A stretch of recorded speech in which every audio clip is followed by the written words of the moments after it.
When I was a kid in the suburbs of Chicago, adventure meant Quetico Provincial Park, up on the border of Minnesota and Canada. The name implies the place was small, but Quetico is a 1,000,000-acre nature preserve, so big you could go days and days without seeing another soul. We would go on camping trips up there, weeks of canoeing and portaging, seeing bears and moose and deer, sleeping under star-soaked skies. The park was isolated and so pristine, you could actually drink the water straight from the lakes. But I won't be going back to Quetico anytime soon. Not after what happened to a girl named Frances Brandywine.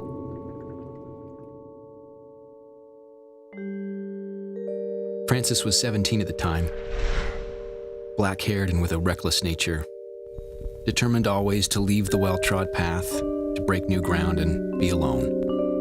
A few years ago, Frances was up in Quetico with her family. They were in a remote part of the park, camped on the shore of one of the deeper lakes, a lonely body of water carved millions of years ago by a passing glacier. The deep part of this particular lake was rumored to be about 300 feet. One night after her family went to bed, Frances took the rowboat out, planning to find a quiet spot in the middle of the lake, lay on the bench of the boat, look up at the sky, and maybe write in her journal. So she left the shore, rowed for about 20 minutes, and when she felt satisfied that she was over the lake's deepest spot, she lay down on the bench and looked up at the night sky. The stars were very bright, and the aurora borealis was shimmering like a neon lasso. She was feeling very peaceful.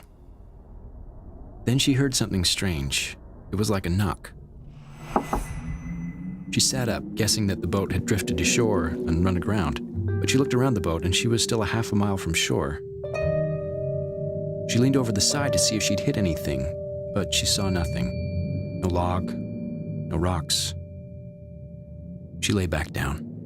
She told herself it could be any number of things: a fish, a turtle, a stick that had drifted under the boat. She relaxed again and soon fell into a contented reverie. She had just closed her eyes when she heard another knock. This time it was louder, a crisp, like the sound of someone knocking hard on a wooden door.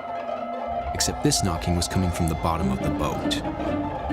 Now she was scared. She leaned over the side again. It had to be an animal. But what kind of animal would knock like that? 3 quick, loud knocks in rapid succession? Her mouth went dry. She held onto each side of the boat, and now she could only wait to see if it happened again. The silence stretched out. A few minutes passed, and just as she began to think she'd imagined it all, the knocks came again, but this time louder. She had to leave. She lunged for the oars. She got them in place and began rowing. The water was very calm, so she should have made quick progress. But after rowing feverishly, she looked around, and she realized that she wasn't moving at all. Something was keeping her exactly where she was. Again, she tried rowing. She rowed and rowed on the verge of tears, but she went nowhere. She stopped. She was exhausted. Her heavy breathing filled the air. She cried. She sobbed. But soon she calmed herself again, and the boat was silent again for 10 minutes. Then 20. Again, she tricked herself into thinking she'd imagined it all. But just like before, just when she was beginning to get a grip on herself, the knocking came again, this time as loud as a bass drum. The floorboards of the boat shook with each knock. Now she was so shaken, she started making questionable decisions. The first was to lower one of the oars into the black water, trying to feel if there was some landmass, even some creature she could touch.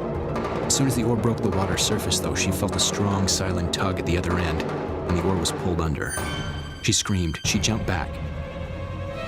And now she had no options.